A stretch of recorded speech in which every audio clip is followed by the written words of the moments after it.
Father of Indian constitution म्हणजेच भारतीय संविधानाचे जनक डॉक्टर B.R. आंबेडकर यांच्याबद्दल तुम्हाला माहीत नसतील पण माहीत असल्या पाहिजेत अशा काही गोष्टी आहेत ज्या मी तुम्हाला सांगणार आहे. त्यांच्या इकॉनॉमिक एक्सपर्टीजने खूप महत्त्वाचा रोल प्ले केला होता रिझर्व्ह बँक ऑफ इंडियाच्या इस्टॅब्लिशमेंटसाठी. असे पहिले भारतीय होते की ज्यांनी युनिव्हर्सल अडल्ट फ्रँचाईज म्हणजेच प्रत्येक भारतीयाला तो कुठल्याही जातीचा असो किंवा कुठल्याही जेंडरचा असो त्याला राईट टू वोट असला पाहिजे यासाठी त्यांनी आवाज उठवला होता. त्याचबरोबर कामगारांसाठी equal pay for equal work हे पण त्यांनीच आणलं. तर दिवाळीला मिळणाऱ्या बोनसचे जन्मदाते पण डॉक्टर बाबासाहेब आंबेडकर आहेत.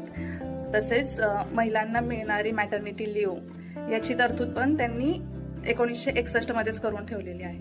ते साऊथ एशियाचे पहिले PhD होल्डर इन इकॉनॉमिक्स बनले. बरेच प्रोग्रेसिव्ह लॉ म्हणजे महिलांसाठीचे त्यांनीच तयार केले. त्याचबरोबर कामगारांच्या कामाचे